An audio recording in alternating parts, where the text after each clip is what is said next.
Hello, Dr. Moore. This is Tracy Leal.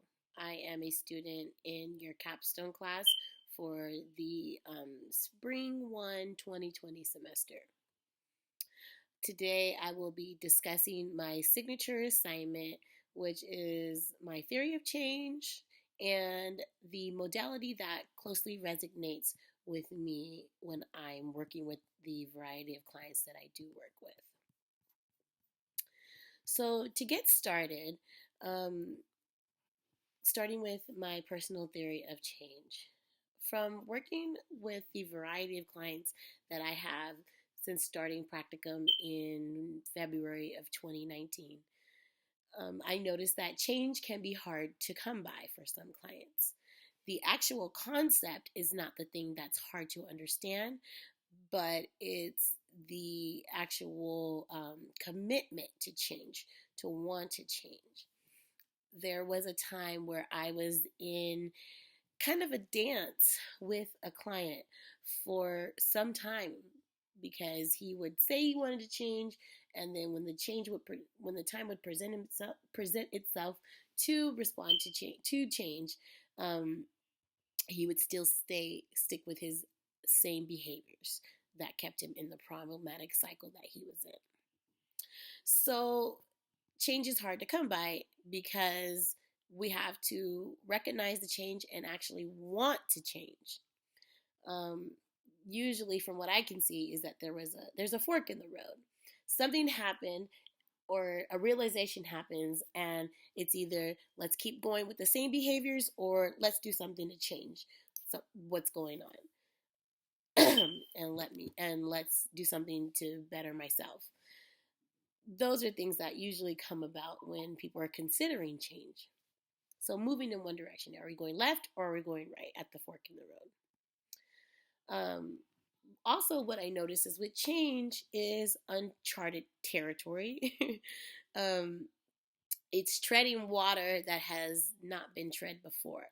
So with some clients, this can be a very traumatic type of ordeal to go through, and it could be have some anxiety. They can have some anxiety attached to change, depending on how they view change.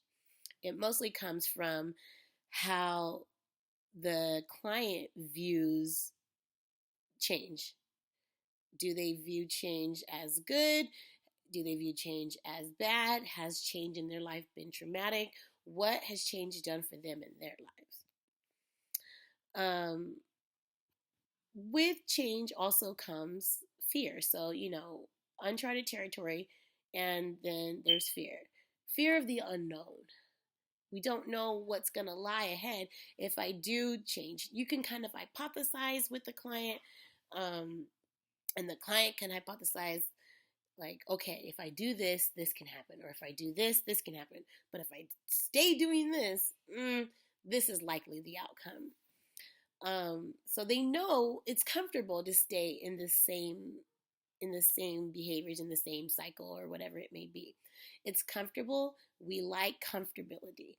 It feels good. Moving towards a new thing means that I have to try something new. I have to see if I like this, and if something doesn't work out, what happens? So that's usually the kind of response that I see from clients, is just trying to understand, what do I do? Can change benefit me? Um, my theory of change stems from the 6 stages of change that are already very dominant in the psychotherapy, in the psychology world. 6 stages of change, so pre-contemplation, contemplation, preparation, action, maintenance, and relapse.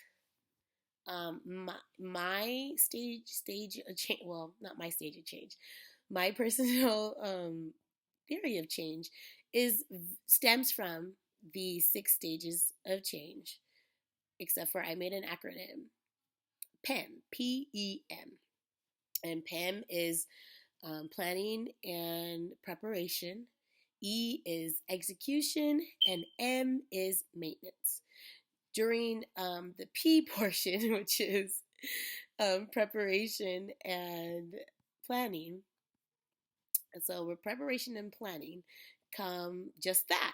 You're deciding that, okay, I'm going to change. This is how I'm going to do it. Researching different things, seeing success stories, maybe going online and checking out, like, oh, okay, this guy had the same problem that I had, but he did this. I wonder if that can work for me. It's kind of like how when people are going through a weight loss journey and they're deciding if they're going to go with like the fat diet, which could be like the South Beach diet or the keto diet or whatever it may be. And, they see what works for them. So research and planning and deciding that they want to change. That's the P portion, planning and preparation. E is execution. So that's the action stage. It is trying out all these different methods that you research or that, trying out what you think may work, that pretty much testing your hypotheses. If I do this, can I see this? Will I see a change? The M is for maintenance. Maintenance, so keeping the same behaviors going. So once you figure out what does work and what does cause a great change, how to just keeping with the new behaviors, and staying in this new place that is benefiting you. So that's pretty much my personal stage of changes: planning, preparation, execution, and maintenance. Now, for my therapeutic model of choice, I choose cognitive behavioral therapy.